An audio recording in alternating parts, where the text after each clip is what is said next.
नमस्कार मित्रों, स्वागत है आपका फिर से आपकी अपनी इस क्लास में जिसका नाम है प्रमोशन क्लासेस। दोस्तों, पिछली क्लास में हमने नाउन के इंट्रोडक्शन के बारे में पढ़ा। पिछली क्लास में हमने नाउन शुरू ही किया था और आज इस क्लास में उसके आगे का भाग करेंगे। ये हमारा दूसरा पार्ट होने वाला है नाउन के बारे में। तो चलिए दोस्तों, पढ़ना शुरू करते हैं। मित्रों, हमने पिछली क्लास में नाउन के प्रकार पढ़े थे।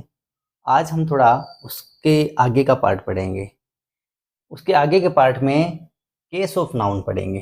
केस ऑफ नाउन मतलब ये कि नाउन को हम किस किस रूप में काम में ले सकते हैं। जैसे एक इंसान है, उसका अलग अलग जगह पे अलग अलग रोल होता है। वही इंसान घर पे अलग होता है, ऑफिस में अलग होता है, दोस्तों के साथ अलग होता है। उसका हर जगह के अनुसार अलग अलग उसका रोल होता है। उसी प्रकार शब्दों का भी अपना अलग अलग रोल होता है दोस्तों।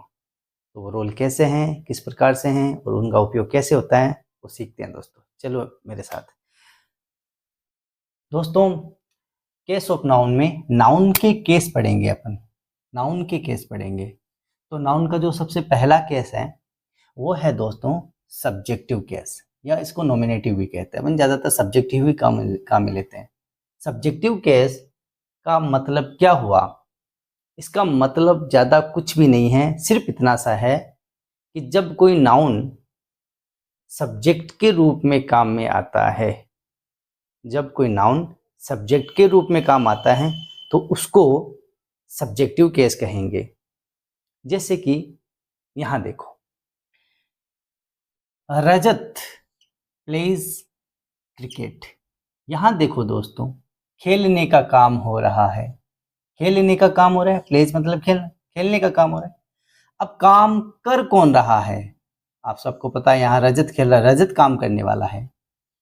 तो ध्यान रखना दोस्तों, सब्जेक्टिव केस का मतलब हो गया सेंटेंस के अंदर हम या तो जिसकी बात कर रहे हैं या जिसकी गुणवत्ता बता रहे हैं, या वाक्य के अंदर जो काम को अंजाम दे रहा है, ये हमारा सब्जेक्ट होता है दोस्तों। अब जो मैंने बोला एक बार आप वापस सुन लेना इस चीज को। मैंने सब्जेक्ट के बारे में क्या कहा, आगे पढ़ते हैं दोस्तों। तो देखो, सेंटेंस कुछ इस प्रकार से है। रजत प्लेज क्रिकेट। रजत क्रिकेट खेलता है। क्रिकेट खेलने का काम हो रहा है, कौन कर रहा है? रजत। जो मैंने अभी आपको बताया था कि वाक्य के अंदर जो काम करता है वही करता है। वाक्य के अंदर काम जो करता है वही करता है, और करता कौन है यहाँ पे? यहाँ करता ही सब्जेक्ट है दोस्तों। तो आपने थोड़ा बहुत तो समझा होगा इस लाइन से, थोड़ा बहुत आगे समझ लेंगे। इसमें मैंने आपको बताया था कि सेंटेंस के अंदर जो काम को अंजाम देता है वो कर्ता होता है या सब्जेक्ट होता है।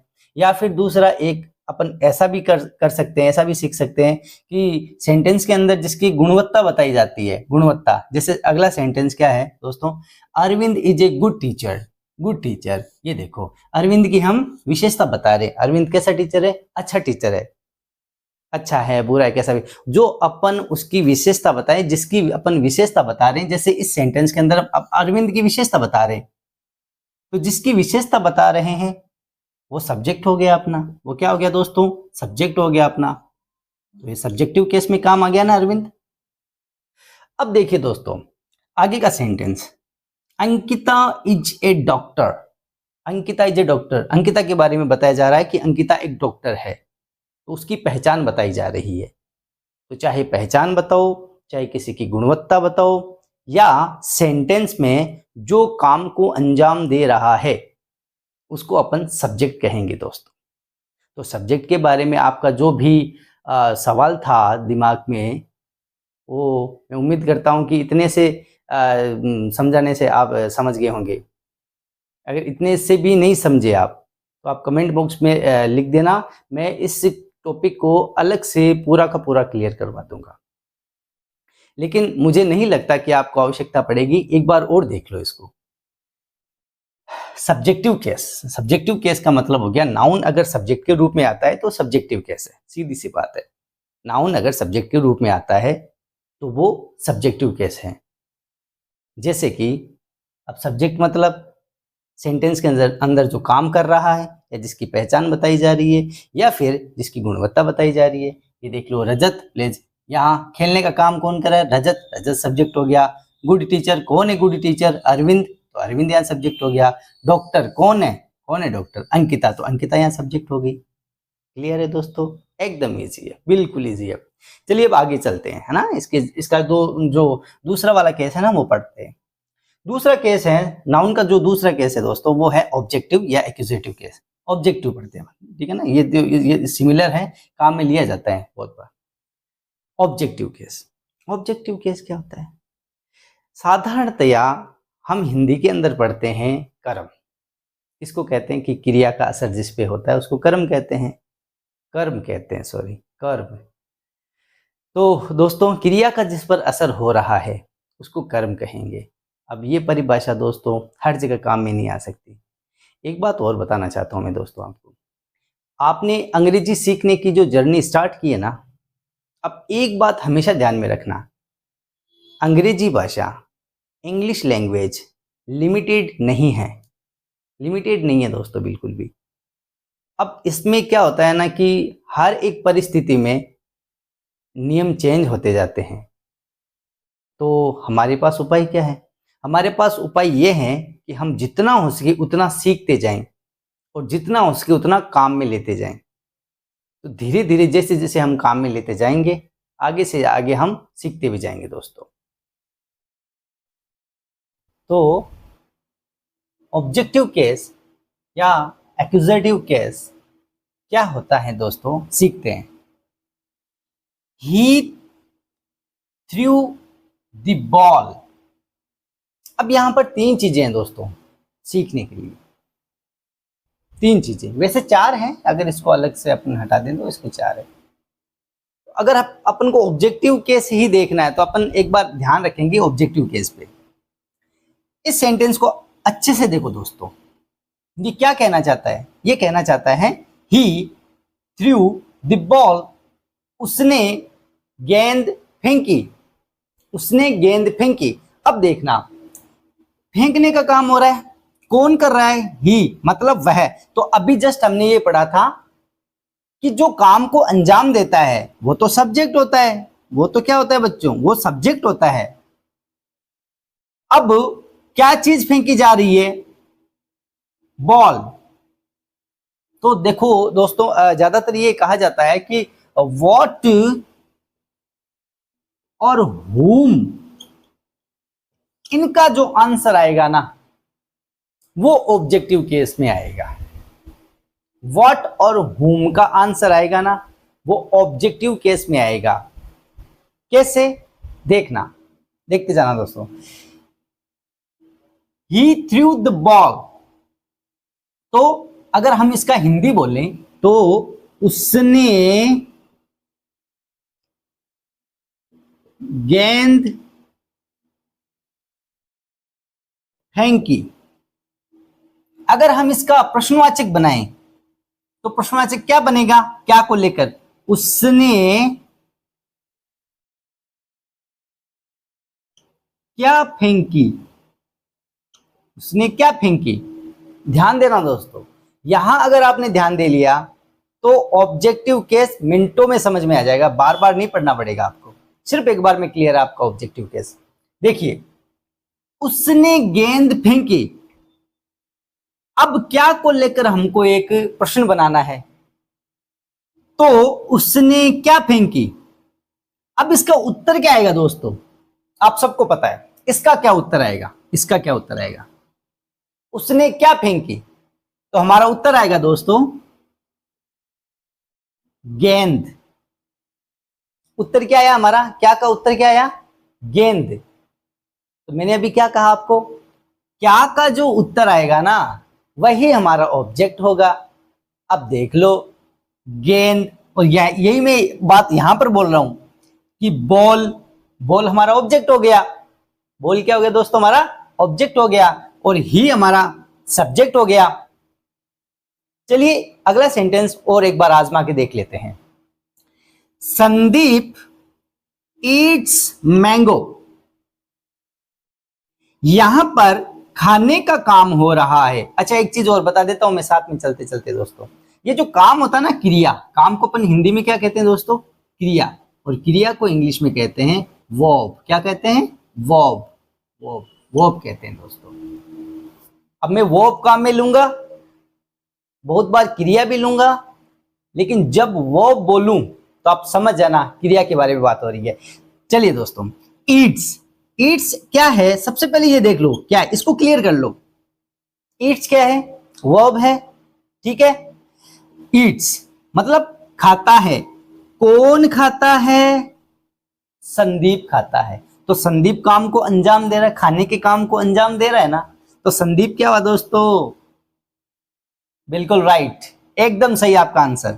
आपने बोला सर ये एक सब्जेक्ट है, जैसा कि आप सर आपने ही तो बताया था अभी, आपने ही तो बताया था कि जो काम को अंजाम देता है वो सब्जेक्ट होता है। बिल्कुल मैंने बताया था और मैं आपकी बात से एग्री भी करता हूं। यहां देख लो, ये संदीप है, काम को अंजाम दे रहा है, तो यहां पर ये सब्जेक्ट हो गया। ठीक है, आगे चलते हैं। अब देखो, संदीप खाता है। अब क्या खाता है? क्या खाता है? इसका क्या उत्तर आएगा? इसका क्या उत्तर आएगा? इसका उत्तर आएगा मैंगो। तो मैंने क्या बोला? क्या का जो उत्तर आएगा ना, वही हमारा ऑब्जेक्ट होगा। देख लो, ये सब्जेक्ट हो गया, ये वर्ब हो गई, और ये ऑब्जेक्ट हो गया दोस्तों, ये ऑब्जेक्ट हो गया। आगे चलते हैं, चलिए। अब she gave Sandeep a book.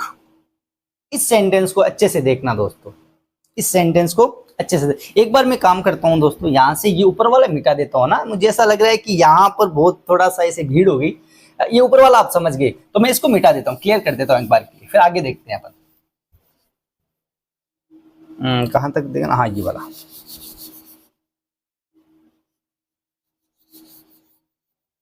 यहां तक आपको समझ में आ गया था।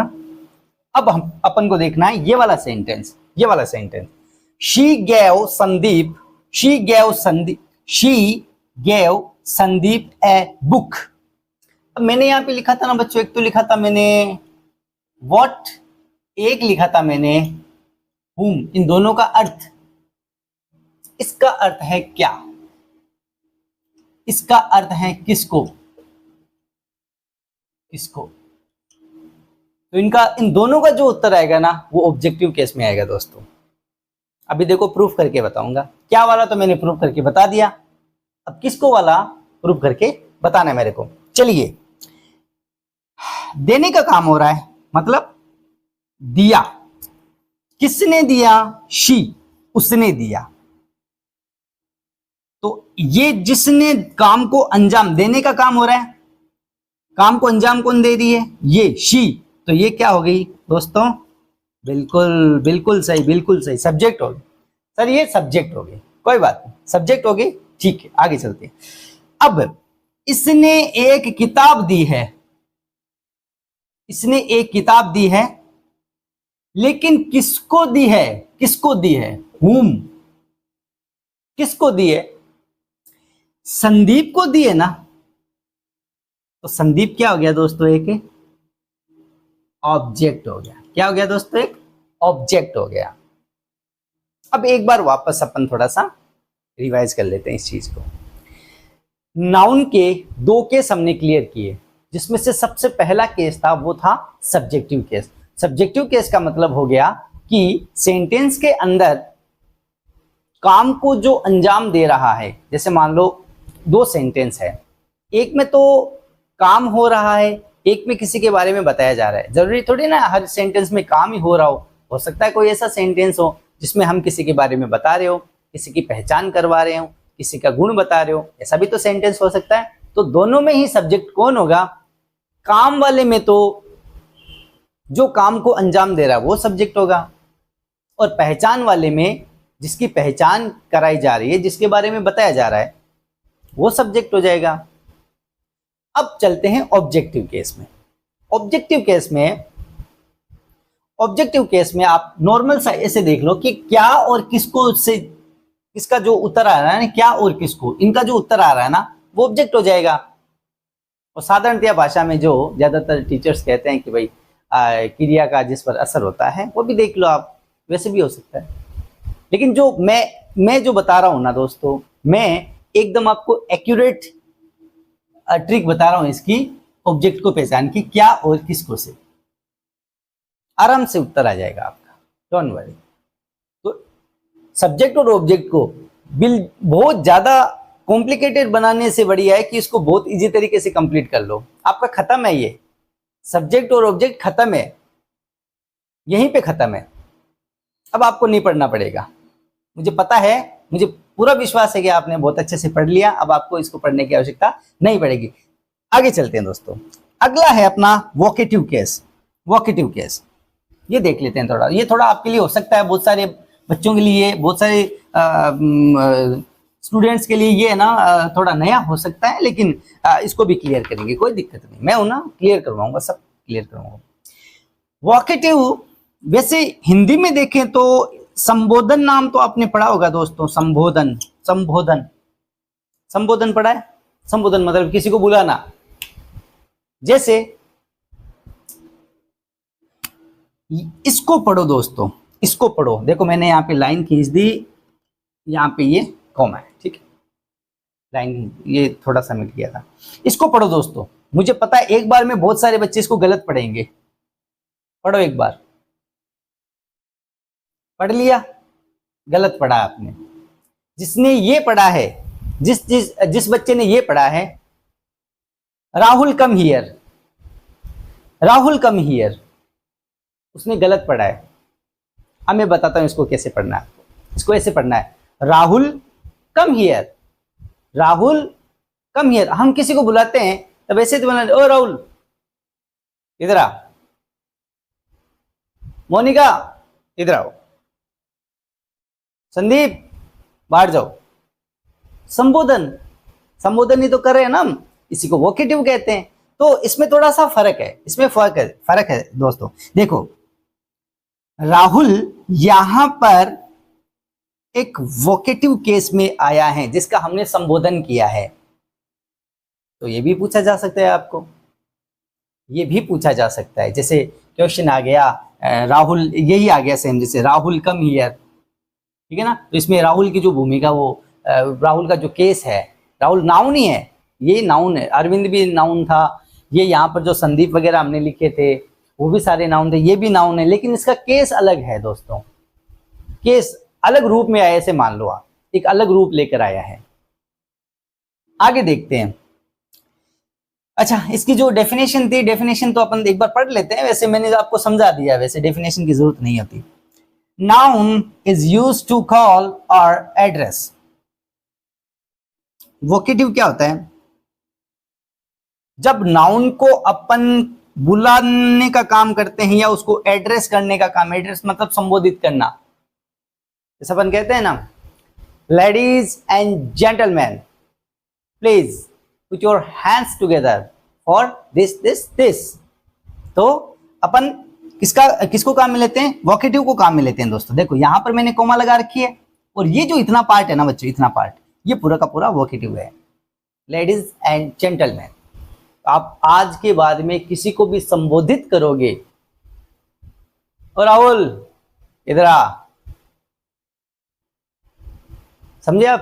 तो ये हमने संबोधन किया है, तो ये एक नाउन का ही प्रकार है दोस्तों, और जिसको अपन क्या कहते हैं? वोकेटिव कहते हैं। आगे चलते हैं। चलिए दोस्तों, अब आगे के जो नाउन के केस हैं वो पढ़ लेते हैं। 3 केस हमने नाउन के पढ़ लिए, सब्जेक्टिव, ऑब्जेक्टिव और वोकेटिव। अब जो चौथा जो अपना केस है वो है दोस्तों पजेसिव केस। पजेसिव केस, इसका मतलब हिंदी में होता है संबंध कारक।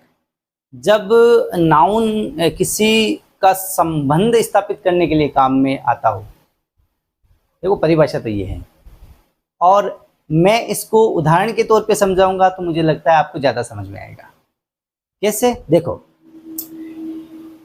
दोस्तों, ये आपने सबने देखा है, ऑलमोस्ट सबने देखा है, ये किसी नाउन के साथ, किसी के नाम के साथ, ये देखो ये चिन्ह आएगा और फिर एस लिखा होगा, तो इसका मतलब होता है इसका। जैसे राम के साथ है तो राम का, तो इसके साथ है तो राहुल का या राहुल की, का के की। इसका अर्थ होता है। इसको देखो इंग्लिश में क्या कहते हैं, आज समझना आप, है ना दोस्त, आज एक नई चीज पढ़ो आप। ये जो चिन्ह होता है, ये चिन्ह, इसके बाद में जो अस आता है, इन दोनों को कुल मिलाकर क्या कहते हैं, एपोस्ट्रोफी। एपोस्ट्रोफी, ठीक है। इसका अर्थ होता है का के की। अब देखो, तो पजेसिव केस का अर्थ होता है जब नाउन किसी पर पजेशन, मतलब पजेशन का अर्थ साधारण सा देखो, मैं हक, अधिकार, अधिकार, पजेशन का मतलब अधिकार जताना, हक जताना, ये होता है। और पजेसिव जो नाउन है, पजेसिव नाउन है, पजेसिव नाउन का जो पजेसिव केस है वो क्या करता है दोस्तों, वो पजेशन दिखाता है। कैसे, this is Ram's book, this is Ram's book किसकी है, जिसके साथ एपोस्ट्रोफी आया है। She is Rahul's wife, she वह एक वाइफ है, वह एक वाइफ है, लेकिन किसकी है, जिसके साथ एपोस्ट्रोफी आया है। ये देखो राहुल के साथ आया है ना, तो राहुल की वाइफ है। तो एपोस्ट्रोफी साथ में आकर क्या कर दिया दोस्तों, उन्होंने एक संबंध बना दिया, एक अधिकार जता दिया, हक जता दिया। कैसे, पत्नी का हक है इसके साथ, राहुल के साथ, क्योंकि राहुल के साथ एपोस्ट्रोफी आ गया। इसी प्रकार दोस्तों बहुत सारे केस बनते हैं, जैसे दिस इज मोहन्स बाइक और एक्सेट्रा एक्सेट्रा जो भी है। तो ये एपोस्ट्रोफी जिसके साथ आ जाता है ना, उसका संबंध कारक बन जाता है अपने आप। तो आप डेली रूटीन में बहुत सारे ऐसे सेंटेंस काम में ले सकते हो जहां पर आप एपोस्ट्रोफी को यूज में ले सकते हो एक संबंध के तौर पे। चलिए दोस्तों, तो हमारे जो केस ऑफ नाउन है ये तो वैसे कंप्लीट हो गए। 4 केस है, 4 केस हैं वो मैंने कंप्लीट कर दिए। थोड़ा सा रिवीजन कर लेते हैं दोस्तों। मैंने आपको करवाया था सबसे पहला सब्जेक्टिव केस, दूसरा ऑब्जेक्टिव केस, तीसरा वोकेटिव केस और चौथा पजेसिव केस। ये चारों केस आपके एकदम क्लियर होने चाहिए। अब इनके अंदर ज्यादा पढ़ाने वाली कोई चीज है नहीं, इसलिए ये इतना ही पढ़ाया जाएगा। जहां पर आपको ज्यादा दिमाग लगाना होगा या ज्यादा प्रिपरेशन की जरूरत पड़ेगी या दिमाग लगाने की जरूरत पड़ेगी, वहां मैं अपने आप बोल दूंगा आपको कि यहां आप मेहनत करो थोड़ी। ठीक है दोस्तों, अब इसके बाद में थोड़ा सा नाउन का जो पार्ट रहा है वो भी अपन पढ़ लेते हैं इसी वीडियो में। तो नाउन का एक पार्ट ये है कि हमारे जो माइंड में कभी कभी ऐसे आता है, ये सिंगुलर और प्लूरल क्या चीज होती है। संख्या के आधार पर अगर अपन नाउन को बांटे ना दोस्तों, संख्या के आधार पर, उनकी गिनती के आधार पर, क्वांटिटी के आधार पर, तो देखो 2 प्रकार के हो गए। कैसे, एक नाउन होता है उसको अपन सिंगुलर कहते हैं। जब नाउन की संख्या 1 होगी, कोई भी नाउन अगर संख्या में 1 है तो उसको अपन सिंगुलर कहेंगे। क्या कहेंगे दोस्तों, सिंगुलर कहेंगे। और अगर वही नाउन मोर देन 1, एक से ज्यादा कितना भी है, एक से ज्यादा कितना भी हो, उसको अपन कहेंगे दोस्तों प्लूरल। क्या कहेंगे, प्लूरल। तो 2 वर्ड हमने सीखे आज, नहीं 2 नहीं, एक वो भी सीख लिया ना, वो भी सीखा ना। हाँ ठीक है फिर सीख लिया। तो अपन ये तीसरा हो गया, ये चौथा हो गया। सिंगुलर मतलब संख्या में 1, प्लूरल एक से ज्यादा, नाउन की बात चली, एक से ज्यादा कितने भी हो उसको अपन प्लूरल कहेंगे। सिंपल है, ज्यादा कोई बड़ी कोई इसमें कहानी नहीं है, एकदम इजी है, इजी तरीके से पढ़ते जाएंगे। आगे चलो दोस्तों। अब देखो कुछ जो नाउन होते हैं ना दोस्तों, वो गिनने योग्य होते हैं। नाउन तो जैसे अब मैं आपको बताता हूं, पानी भी नाउन ही है, सनलाइट है ये भी नाउन है, किताब है ये भी नाउन है, पेन है ये भी नाउन है। लेकिन इनमें विभिन्नता क्या है, विभिन्नता है ये कि भाई कुछ नाउन इनमें से जो है जिनको अपन गिन सकते हैं और कुछ नाउन उनको गिन नहीं सकते। तो वो कौन से होते हैं, देखो जिनको अपन गिन सकते हैं, काउंट एबल, गिनने के योग्य जो है उनको काउंटेबल कहते हैं दोस्तों। काउंटेबल नाउन जिनको अपन गिन सकते हैं, जैसे बुक, पेन, कार, इन चीजों को अपन गिन सकते हैं, आराम से गिन सकते हो। ठीक है, हाँ उसके लिए मैथ भी आनी जरूरी है ना, ठीक है, इतनी आती है आपको बेसिक मैथ। अब देखिए दूसरा है अपना अनकाउंटेबल नाउन। अनकाउंटेबल नाउन जो नाउन हम गिन नहीं सकते, उसको अनकाउंटेबल नाउन कहते हैं। ये एकदम साधारण परिभाषा और साधारण सा कॉन्सेप्ट है। इसमें मुझे ज्यादा ना मुझे मेहनत करने की आवश्यकता, ना आपको मेहनत करने की आवश्यकता। सिर्फ आप मेरी क्लास में ये चीज देख लो, क्लियर है। उसके बाद में लाइफ टाइम कभी भी नहीं पढ़ना है आपको।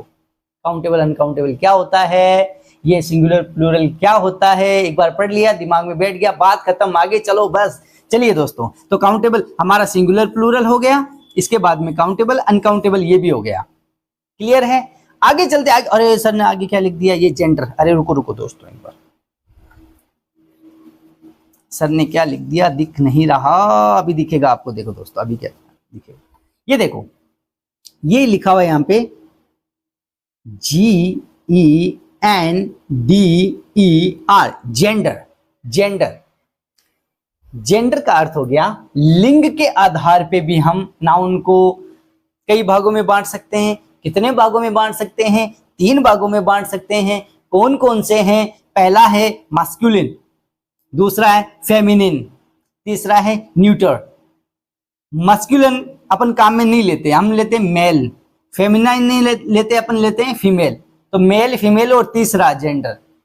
जो मेल हैं सारे के सारे, वो तो जो पुरुष है वो तो मेल है सारे, जो स्त्री है वो सारी की सारी फीमेल होगी। और ऐसा कोई नाउन जिसका लिंग अपन को पता नहीं हो, आइडेंटिफाई नहीं कर पाए, ऐसा लिंग न्यूट्रल कहलाएगा दोस्तों। एकदम इजी है, देखो एकदम इजी है, बिल्कुल। एक बार आप रिवीजन करोगे आपको एक बार में समझ में आ जाएगा। सिंगुलर प्लूरल आपको समझ में आ गया था, काउंटेबल अनकाउंटेबल भी आपको समझ में आ गया, जेंडर भी समझ में आ गया। नाउन के कितने जेंडर होते हैं दोस्तों? 3। बिल्कुल, बहुत बढ़िया, ऐसे ही सीखते रहो। Masculine, feminine, neuter. Masculine male, feminine female, neuter neuter. बात खत्म, खत्म चैप्टर। ये चैप्टर खत्म नहीं, सॉरी चैप्टर खत्म नहीं, ये इतना पोर्शन खत्म हुआ है अभी तक। अब इसके आगे अपन को एक चीज और पढ़नी है दोस्तों, पढ़ते हैं।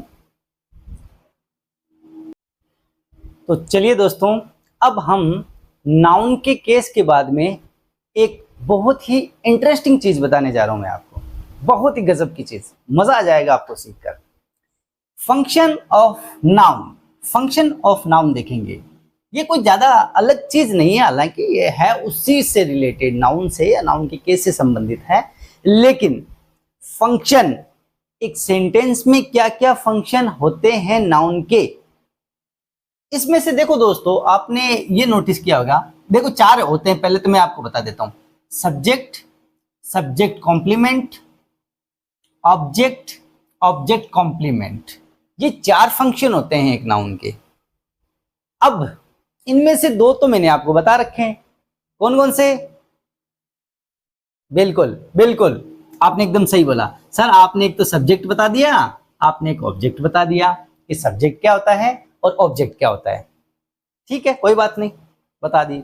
2 और बाकी रह गए ना, तो सब्जेक्ट कॉम्प्लीमेंट रह गया, ऑब्जेक्ट कॉम्प्लीमेंट। ये क्या लिख दिया सर, मतलब ये क्या है, बताऊंगा आपको। जैसे मैंने आपको सब्जेक्ट और ऑब्जेक्ट समझाया था, उसी प्रकार से मैं आपको सब्जेक्ट कॉम्प्लीमेंट और ऑब्जेक्ट कॉम्प्लीमेंट भी एकदम इजीली सिखा दूंगा। आप लाइफ में कभी नहीं भूलोगे दोस्तों, ये गारंटी है मेरी। चलिए, तो सब्जेक्ट के बारे में तो आपको मुझे ज्यादा बताने की जरूरत नहीं है, जो मैंने अभी बताया था वही है सब्जेक्ट। तो सेंटेंस के अंदर जो काम को अंजाम दे रहा है या जिसकी गुण और जिसकी पहचान बताई जा रही है वो सब्जेक्ट है। तो पहले वाले सेंटेंस में देखो, रजत गोज टू मार्केट, गोज जाने का काम हो रहा है, तो ये वर्ब हो गई दोस्तों। वर्ब भूलना मत, मैंने भी लिखवाया आपको, है ना। वर्ब, वर्ब का मतलब क्रिया, तो क्रिया, जाने की क्रिया हो रही है तो इसको अपन वर्ब कहेंगे। कौन कर रहा है दोस्तों? रजत। वही बात, काम को अंजाम कौन दे रहा है? काम को अंजाम कौन दे रहा है? रजत दे रहा है। तो रजत क्या हो गया बच्चों, यहां पर अपना सब्जेक्ट हो गया। ठीक है, अभी सब्जेक्ट की बात करेंगे, ऑब्जेक्ट की बात नहीं करेंगे, अभी सिर्फ सब्जेक्ट की बात करेंगे। अब बात आती है अपनी ऑब्जेक्ट की। देखिए, अजय थ्रू द बॉल। ये क्या है दोस्तों? बिल्कुल सही, वर्ब। ये क्या है? वर्ब है। थ्रू, फेंकी, फेंकने का काम किया। किसने किया? अजय ने। अरे सर, अजय ने किया तो ये तो सब्जेक्ट ही है सर, ये तो सब्जेक्ट है। ठीक है, सब्जेक्ट है भाई, मान लिया। तो ये क्या है? बॉल। बी बॉल या फिर बॉल? बॉल क्या है? बिल्कुल ऑब्जेक्ट। सही, एकदम सही पकड़े आप, ऑब्जेक्ट है ये। क्या है? ऑब्जेक्ट। आपने ही तो बताया सर, क्या का आंसर क्या आएगा इसमें? इसमें क्या का आंसर क्या आएगा? क्या का आंसर बॉल आएगा। तो बॉल क्या है बच्चों? इसका ऑब्जेक्ट है। बॉल क्या इसका? ऑब्जेक्ट है। अब देखिए, तो सब्जेक्ट और ऑब्जेक्ट मैंने पहले भी क्लियर कर दिया और यहां पर भी क्लियर कर दिया। अब देखिए अपन को क्या चीज क्लियर करनी है, उस टॉपिक पे आते हैं। हमको क्लियर करना है सब्जेक्ट कॉम्प्लीमेंट और ऑब्जेक्ट कॉम्प्लीमेंट। समझो इस चीज को दोस्तों। अंकित बिकेम ए डॉक्टर, इसका हिंदी में बता देता हूं, फिर आप खुद डिसाइड करना है इस चीज का। अच्छा, एक सेकंड दोस्तों, मैं बताना भूल गया।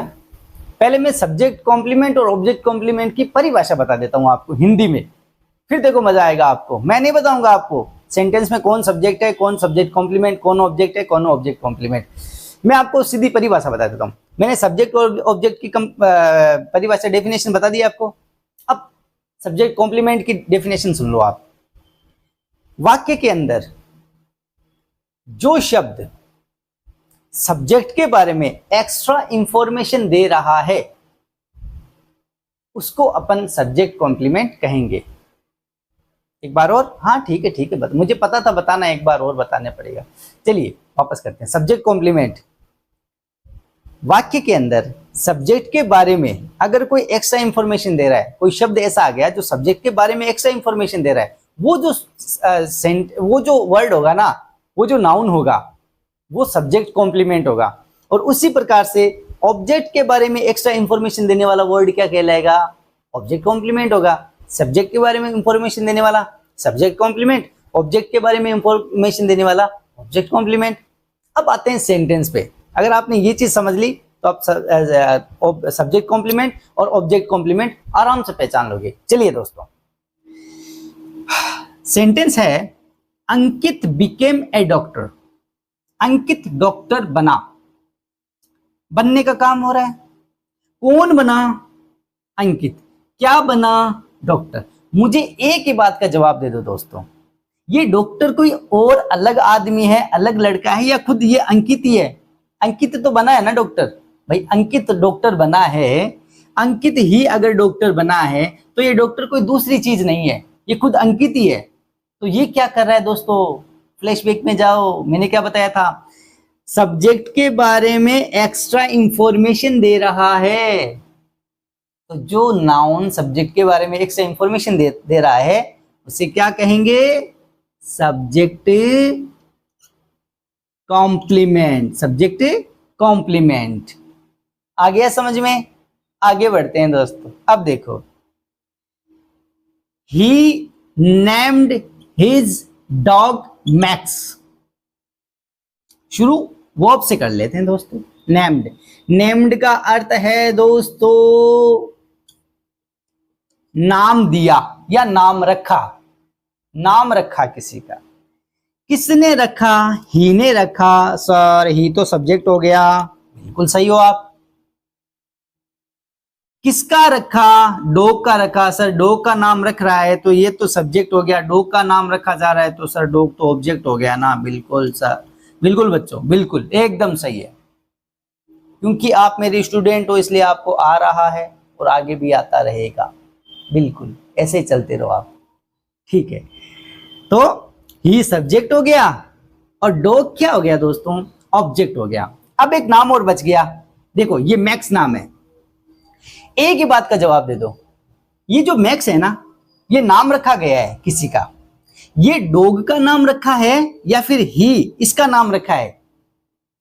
अरे सर इसने तो रखा है नाम, डॉग का रखा है नाम। ही ने डॉग का, ही ने डॉग का नाम रखा है। तो ये मैक्स नाम किसका है? डॉग का है, डॉग का। इसने खुद का नहीं रखा, इसने डॉग का नाम मैक्स रखा है। तो डॉग कौन है बच्चों? ऑब्जेक्ट है। तो ऑब्जेक्ट के बारे में एक्स्ट्रा इंफॉर्मेशन कौन दे रहा है? मैक्स दे रहा है। तो मैक्स क्या हो गया दोस्तों यहाँ पर? ऑब्जेक्ट कॉम्प्लीमेंट, ऑब्जेक्ट कॉम्प्लीमेंट हो गया। एक बार वापस देखो, डॉक्टर कौन बना? अंकित बना। अंकित खुद सब्जेक्ट है तो डॉक्टर हो जाएगा सब्जेक्ट कॉम्प्लीमेंट। मैक्स कौन है? ये है या फिर डॉग है? डॉग है ना मैक्स, तो डॉग खुद ऑब्जेक्ट है, तो मैक्स क्या हो जाएगा? ऑब्जेक्ट कॉम्प्लीमेंट हो जाएगा। सिंपल, सिंपल एकदम। कैसा लगा दोस्तों? अच्छा लगा? अभी और अच्छा लगेगा। एक बार रुकना आप, एक सेंटेंस और देखते हैं दोस्तों।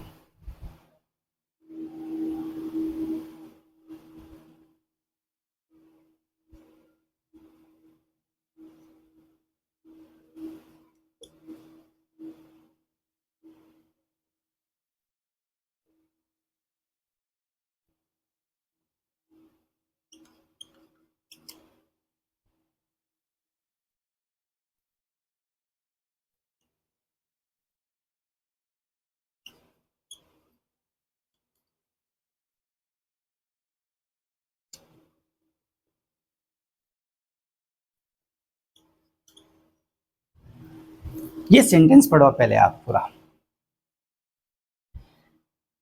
दे elected Mr Sharma the president of the college. कर दो टुकड़े, कर दो, बता रखा है मैंने, आराम से कर दोगे।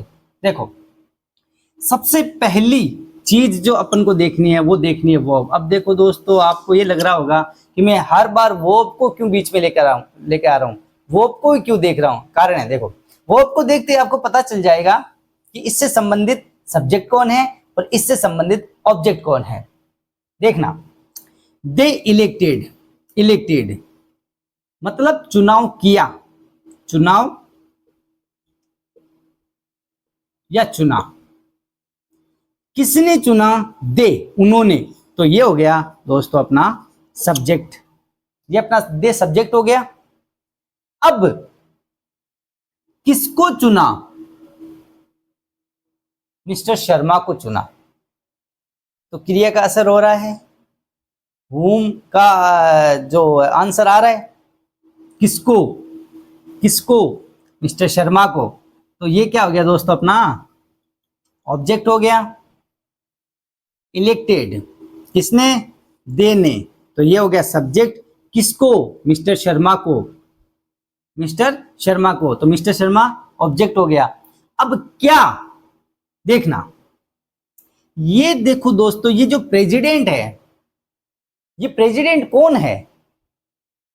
ये प्रेसिडेंट दे चुनने वाले हैं या सिर्फ जिसको चुना गया है वो है प्रेसिडेंट? उन्होंने मिस्टर शर्मा को कॉलेज का प्रेसिडेंट के रूप में उसका चुनाव किया। उन्होंने मिस्टर शर्मा का चुनाव किया प्रेसिडेंट के रूप में। किसके? कॉलेज का जो प्रेसिडेंट होता है ना, कॉलेज का प्रेसिडेंट बनाया किसको? मिस्टर शर्मा को बनाया। ये इसका हिंदी वो अनुवाद है, ठीक है। अब देखिए, उन्होंने तो चुनाव किया, दे ने चुनाव किया, किसका किया? मिस्टर शर्मा का। क्या बनाया? प्रेसिडेंट। तो प्रेसिडेंट क्या है? ये सब्जेक्ट कॉम्प्लीमेंट है या ऑब्जेक्ट कॉम्प्लीमेंट है? सीधा सा उत्तर है दोस्तों, ये प्रेसिडेंट कौन है? दे है या मिस्टर शर्मा? बिल्कुल राइट, मिस्टर शर्मा है सर। मिस्टर शर्मा को ही तो बनाया ना प्रेसिडेंट, बिल्कुल बनाया है। तो जब मिस्टर शर्मा खुद ऑब्जेक्ट है तो प्रेसिडेंट क्या हो जाएगा? Object complement. अगर मिस्टर शर्मा खुद ऑब्जेक्ट है तो प्रेसिडेंट को क्या होगा? ऑब्जेक्ट कॉम्प्लीमेंट हो जाएगा। इजी एकदम। तो इस प्रकार से दोस्तों आपने जो फंक्शन है, नाउन के फंक्शन भी सीख लिए। क्या है? सब्जेक्ट के रूप में आ सकता है, सब्जेक्ट कॉम्प्लीमेंट आ सकता है, ऑब्जेक्ट आ सकता है, ऑब्जेक्ट कॉम्प्लीमेंट आ सकता है। तो ये कहानी है दोस्तों नाउन के फंक्शन की। एक चीज और बता देता हूं दोस्तों मैं, एक ही नाउन अलग अलग सेंटेंस में अलग अलग रूप में आ सकता है, उसका जो केस है वो अलग अलग आ सकता है। थोड़ा सा और मैं आपको बताना चाहूंगा।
देखो चारों सेंटेंस को देखो दोस्तों, चारों सेंटेंस में आपको क्या चीज दिखेगी, देखना। मैं आपको आपका साथ दे देता हूं। आप सीख गए हो तो अब मुझे साथ ही देना पड़ेगा आपका, ठीक है। मतलब मुझे पढ़ाना नहीं पड़ेगा, अब आपको साथ देना है, क्योंकि आप सीख चुके हो। जो मैंने अभी पढ़ाया था मुझे विश्वास है आप वो चीज समझ चुके हो।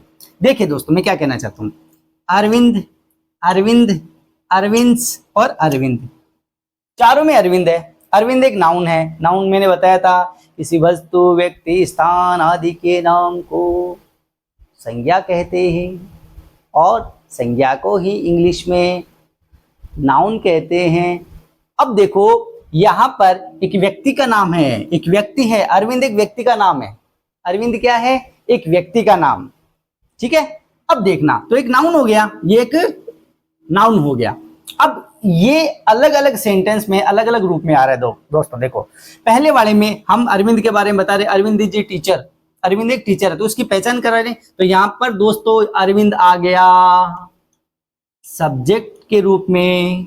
आगे देखो, ही किल्ड अरविंद, उसने अरविंद को मारा। मारने वाला कौन? ही। मरने वाला कौन? अरविंद। तो देखिए क्रिया का किस पर असर हुआ? इस पर असर हुआ ना दोस्तों, अरविंद पे। तो देखिए अरविंद हो गया अपना यहां पर ऑब्जेक्ट। अरविंद क्या हो गया यहां पर? ऑब्जेक्ट।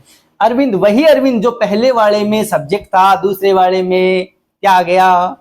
ऑब्जेक्ट आ गया। पहले वाले में सब्जेक्ट था, दूसरे वाले में ऑब्जेक्ट। पहले वाले में सब्जेक्ट, दूसरे वाले में ऑब्जेक्ट। आगे वाले में देखो, दिस इज अरविंद्स बुक। अरविंद देखो एपोस्ट्रोफी लग गया, एपोस्ट्रोफी मैंने आपको बताया था लग गया। अरविंद्स बाइक, अरविंद, ये क्या हो गया? पजेसिव आ गया बच्चों। क्या आ गया? पजेसिव केस आ गया इसका। अरविंद का पजेसिव, अरविंद का सब्जेक्टिव केस, अरविंद का ऑब्जेक्टिव केस, अरविंद का पजेसिव केस। और ये तो आपको पता ही है, ये तो है वोकेटिव केस। संबोधन किया जा रहा है, अरविंद ये इधर आ, ये अरविंद इधर आ। तो अरविंद को बुलाया जा रहा है, अरविंद को बुलाया जा रहा है, तो क्या अरविंद क्या कहलाएगा? इधर अरविंद बच्चों, इधर अरविंद क्या कहलाएगा? वोकेटिव कहलाएगा। समझ में आया आपको? ठीक है दोस्तों, तो आज हमने नाउन के केस पढ़े और फंक्शन भी पढ़ लिए, जिसमें हमने दो चीजें एक्स्ट्रा पढ़ी थी, वो है सब्जेक्ट कॉम्प्लीमेंट और ऑब्जेक्ट कॉम्प्लीमेंट। तो दोस्तों मेरा वीडियो आपको कैसा लगा? अभी नाउन, अच्छा दोस्तों एक चीज और मैं आपको बीच में बता देना चाहता हूँ, जो मैं शुरू में बोलना चाह रहा था, जो मेरी बात पूरी नहीं हुई। इंग्लिश जो ग्रामर है ना, वो लिमिटेड नहीं है, हर जगह की ग्रामर अलग मिलेगी आपको। जैसे कि आपने सुना होगा या आपने देखा भी होगा कि ब्रिटिश जो ग्रामर है या ब्रिटिश जो लैंग्वेज इंग्लिश है और अमेरिकन लैंग्वेज, इनमें बहुत ज़्यादा अंतर मिलेगा आपको। अपन क्या मिलीजुली ही इंग्लिश बोलते हैं। हमारे जो पक्ष में कौन सी आती है, हम कभी ब्रिटिश बोल लेते हैं, कभी इंग्लिश बोल लेते हैं, और कभी कभी कौन सी बोलते हैं? दुगुना लगान देना पड़ेगा बुआन ये वाली, बांगरसी में सस्ता नहीं सबसे अच्छा ये वाली। तो ये इंग्लिश हमारे पल्ले में आई और हमने इसको विकसित किया बिल्कुल। लेकिन इस इंग्लिश के साथ मेरे साथ हम ये इंग्लिश भी पूरी करेंगे दोस्तों। और इस बात का आप भी मुझे प्रॉमिस करो कि आप हर वीडियो के साथ जुड़े रहोगे और जितना हो सके उतना ज़्यादा शेयर करोगे, ताकि हर एक साधारण आदमी भी अंग्रेजी सीख सके और अंग्रेजी बोल भी सके और अंग्रेजी को समझ भी सके। कॉम्पिटिटिव एग्ज़ाम के लिए तो ये है ही, बाकी साधारण जो कॉम्पिटिटिव एग्ज़ाम के बाहर जो कोई बोलना चाहता है या अंग्रेजी को काम में लेना चाहता है, वो भी इसको काम में ले सके। तो दोस्तों बहुत बहुत धन्यवाद मेरे साथ जुड़ने के लिए। वीडियो को लाइक, शेयर, सब्सक्राइब कर देना और करवा देना। Thank you. जय हिंद, जय भारत।